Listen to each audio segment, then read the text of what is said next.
Everyone, स्वागत है आपका वी नेशन 111 के एक नए एपिसोड में, जहां आपके लिए लेकर आते हैं इंडियन डिफेंस की प्रमुख अपडेट्स को। सबसे पहले तो चैनल को सब्सक्राइब करना मत भूलिएगा। आज के अपनी अपडेट की हम शुरुआत करने वाले हैं भारतीय नौसेना के वाइस एडमिरल के एक बयान को लेकर आई रिपोर्ट से। दोस्तों, भारतीय नौसेना की भूमिका सबसे इंटरेस्टिंग रही है और ऑपरेशन सिंदूर के दौरान भारतीय नौसेना काफ़ी चर्चा का विषय भी रही है, क्योंकि एक बीच रिपोर्ट सामने आई थी कि कराची पोर्ट पर भारतीय नौसेना की तरफ से अटैक किया गया है। हालांकि भारतीय नौसेना ने इसको स्वीकार तो नहीं किया है, लेकिन वाइस एडमिरल ने मीडिया से बात करते हुए कहा है कि भारतीय नौसेना के जो मिग-29 के फाइटर्स थे वो लगातार कॉम्बैट एयर पेट्रोल्स को और एयर सिक्योरिटी मिशंस को एग्जीक्यूट कर रहे थे अपने एरिया ऑफ रिस्पॉन्सिबिलिटी में। Vice admiral AN Pramod sir ने कहा कि पाकिस्तान को भी पता है हमारी ताकत क्या है। वो मीडिया में आकर चाहे जो भी बोले, लेकिन वास्तविकता से वो परिचित हैं, और अगर पाकिस्तान दोबारा ऐसी कोई गलती करता है तो उसको अच्छे से पता है कि हम क्या करने वाले हैं। भारतीय नौसेना के एयरक्राफ्ट कैरियर आईएनएस विक्रांत और आईएनएस विक्रमादित्य के साथ साथ जो कैरियर बैटल ग्रुप है पूरा, वो पाकिस्तान के लिए किसी नाइटमेयर से कम नहीं है। हम लोग जब ऑपरेशन सिंदूर की बात करते हैं तो हम लोग 11 एयर बेसेस की बात करते हैं मुख्य तौर पर, जहां पर भारतीय वायुसेना ने तांडव किया है और पाकिस्तान को अपनी ताकत दिखाई है। लेकिन एक और इंटरेस्टिंग डेवलपमेंट देखने को मिला है। दरअसल एक इम्पोर्टेंट रिपोर्ट सामने आई है, जहां पर सैटेलाइट इमेजेस में भारतीय वायुसेना की तरफ से जो कराची का मालिर कैंट है वहां पर भी स्ट्राइक करी गई थी, जहां पर भारतीय वायुसेना ने पाकिस्तान की जो एयर डिफेंस साइट है, जहां पर एयर डिफेंस रेडार और एयर डिफेंस सिस्टम है, उनको टारगेट करा है। हालांकि इसको लेकर डिटेल्स अवेटेड है, लेकिन जो सैटेलाइट इमेजेस सामने आ रही हैं उसमें व्यापक पैमाने पर पाकिस्तान के जो एयर डिफेंस साइट्स हैं इनको नुकसान की बात सामने आई है। तो यहाँ पर कुल मिलाकर के आप ये कह सकते हैं कि इंडिया वर्सेस पाकिस्तान का असली मैच तो भारत ने खेला है, जहां पर man of the match BrahMos था, most attacking player Harop drone था, इमर्जिंग प्लेयर हाकास मिसाइल L-70 गन्स थी और सुपर स्ट्राइकर था S-400 एयर डिफेंस सिस्टम, और बाकी स्कैल्प और दूसरी मिसाइल्स आउट ऑफ सिलेबस आई थी। तो यहाँ पर भारत ने तांडव तो मचा दिया है और पाकिस्तान भी ये समझ चुका है कि भारत से भिड़ने का अंजाम क्या होगा। अगली रिपोर्ट में बात करने वाले हैं पाकिस्तानी फाइटर जेट के मलबे के बारे में। पाकिस्तान शुरू से ही ऑपरेशन सिंदूर की शुरुआत से ये दावा करता रहा कि उसने भारतीय वायुसेना का एक मिग-29 मार गिराया है, जो कि जम्मू साइड में क्रैश हुआ है। हालांकि इंडियन साइड में एक एयरक्राफ्ट का मलबा जरूर मिला है, लेकिन रुकिए, आपकी अगर सांसें बढ़ रही हैं और आप ये सोच रहे हैं कि वो भारत का मिग-29 है, तो थोड़ा आप जल्दबाजी कर रहे हैं। पाकिस्तानी जिस एयरक्राफ्ट को मिग-29 और सुखोई 30 MKI क्लेम कर रहे थे, वो कोई और एयरक्राफ्ट नहीं बल्कि पाकिस्तान का मिराज 3 और मिराज 5 जेट निकला है। इसमें या तो ये मिराज 3 है या मिराज 5 एयरक्राफ्ट है पाकिस्तानी वायुसेना का। इसमें जो इंजन मलबे में प्राप्त हुआ है वो निकमा का एटॉर 9 इंजन है, जो कि पाकिस्तान के मिराज 3 और 5 में यूज किया जाता है। ऐसा माना जा रहा है कि पाकिस्तानियों ने ऑपरेशन स्विफ्ट रिटॉर्ट में जैसे JF-17 के साथ मिराज 3 का यूज किया था, उन्होंने ठीक इसी बार उसको रिपीट करने की कोशिश करी, लेकिन इस बार उनका दांव उल्टा पड़ गया। और अभी तो ये शुरुआत है, अभी आप देखते जाइए, बहुत सारी चीजें आपके सामने आएंगी और पाकिस्तानी प्रोपेगेंडा बहुत दिन तक चल नहीं पाएगा। एक तरफ जहां हम लोग इस समय पाकिस्तानी प्रोपेगेंडा को बर्स्ट करने में लगे हैं, तो वहीं नासिक प्रोडक्शन लाइन में बहुत बड़ा डेवलपमेंट चल रहा है। हाल ही में नासिक प्रोडक्शन लाइन की तरफ से जो तेजस मार्क 1A रोल आउट किया गया था, मीडिया रिपोर्ट्स में इंगित किया जा रहा है उसका डेवलपमेंट और तेज किया गया है और उसकी पहली उड़ान की खबरें भी सामने आ रही हैं। इस समय हिंदुस्तान एरोनॉटिक्स लिमिटेड पूरी तरीके से प्रयासरत है कि वो कम से कम समय में जो भारतीय वायुसेना को एयरक्राफ्ट है वो डिलीवर कर सके।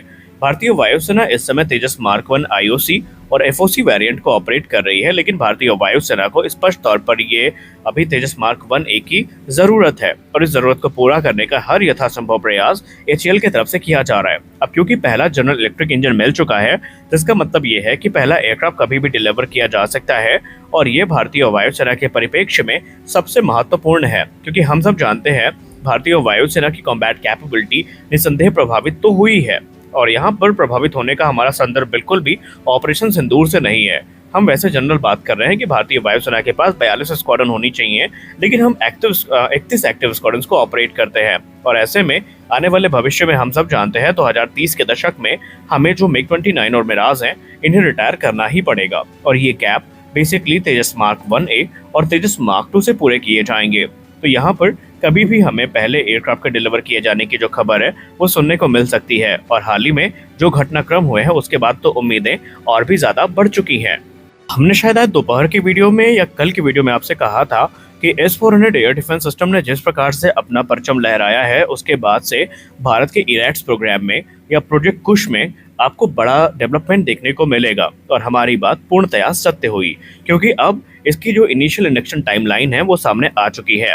डीआरडीओ को निर्देशित किया गया है कि वो यथाशीघ्र अपने प्रोजेक्ट कुश को पूरा करें, जहां पर भारत को वेरी लॉन्ग रेंज का जो एयर डिफेंस सिस्टम है ये मिल सके। और रिपोर्ट्स अब इंगित कर रही हैं कि defence research and development organisation project Kusha को 2030 तक इंडक्ट किए जाने के लिए तैयार कर देगा। इनिशियली भारत के तरफ से 5 स्क्वाड्रन इसकी खरीदी जाएंगी और आगे चल के ये नंबर्स इंक्रीज होते रहेंगे। इसमें आपको ER-SAM देखने को मिलेगा, यानी extended range surface to air missile system, जिसकी रेंज 150 किलोमीटर से 200 किलोमीटर के बीच होगी। इसके अलावा आपको दूसरा सिस्टम जो देखने को मिलेगा वो EXAR-SAM देखने को मिलेगा। EXAR-SAM का मतलब extra long range surface to air missile system, जिसकी रेंज 350 किलोमीटर से ज़्यादा की होगी। और एक अननेम्ड मिसाइल सिस्टम है जिसकी रेंज 250 किलोमीटर क्लेम की जा रही है। संभावित है कि ये LR-SAM होने वाली है।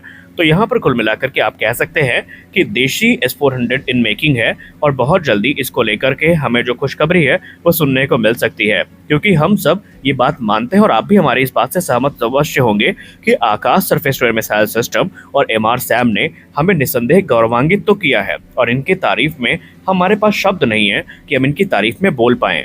अगर मैं आपसे ये पूछूं कि DGISPR जो पाकिस्तान का है वो कितना लंपट हो सकता है, कितना बहिर्बुद्धि हो सकता है, कितना मतलब पागल हो सकता है, तो आपके पास इसका शायद उत्तर ना हो। अब आपको लग रहा होगा मैं ये क्यों बोल रहा हूँ। मेरे ये बोलने का एक कारण है। दरअसल आप किसी ऐसी संस्था से उम्मीद कर सकते हैं जो किसी सेना को रिप्रेजेंट कर रही हो और वो सबूत के तौर पर फर्जी एडिटेड वीडियो प्रूफ के तौर पर सामने रखे और उसकी आवाम उसको मान भी ले। जी हाँ, ऐसा ही कुछ DGISPR के साथ हुआ है। दरअसल DGISPR ने इंडिया टीवी की एक फुटेज को या फुटेज का एक पर्टिकुलर पार्ट उठाकर ये दिखाने की कोशिश कर दी कि उनकी जो फतेह मिसाइल थी उसको पाकिस्तान ने लॉन्च किया और वो भारत की जो एयरबेस हैं, भारत के जो टारगेट हैं उसको हिट कर चुकी है। दरअसल उन्होंने आधी क्लिप उठाई। उसकी सच्चाई ये थी कि इंडिया टीवी जो रिपोर्ट दिखा रहा था उसमें पाकिस्तानी फतेह का मलबा दिखाया जा रहा था, जो कि भारत के जो MR-SAM सिस्टम है उनके तरफ से डिस्ट्रॉय करी गई थी। और पाकिस्तानियों को कि जिस प्रकार से भद पिटी है इसके बाद से वो इस समय मुंह दिखाने के काबिल नहीं है। खैर, पाकिस्तानियों को शर्म तो आती है नहीं, क्योंकि शर्म जैसा कोई लफ्ज उनके डिक्शनरी में है भी नहीं। विनय न मानत जलधि जड़, कहे 3 दिन बीत, बोले राम सकोप तब, भय बिन होए न प्रीति।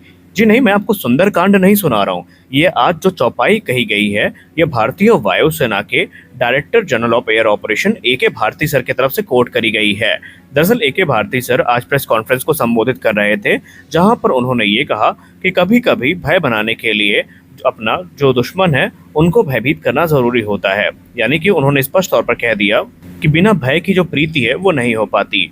और उनसे जब ये क्वेश्चन पूछा गया कि क्या हमने पाकिस्तान की जो न्यूक्लियर साइट है उसको अटैक किया है, तो इस पर उन्होंने जवाब दिया कि हमने ऐसा कोई अटैक नहीं किया। हालांकि जिस समय जवाब दे रहे थे वो स्माइल कर रहे थे और उनके इस स्माइल का भारत के डिफेंस कम्युनिटी ने काफ़ी ज़्यादा अर्थ निकाला। और आज काफ़ी दिन जो है वो काफ़ी ड्रामेटिक चल रहा है। और इस समय जब हम इस वीडियो को या ऑडियो को रिकॉर्ड कर रहे हैं तो माननीय प्रधानमंत्री जी देश को संबोधित कर रहे हैं।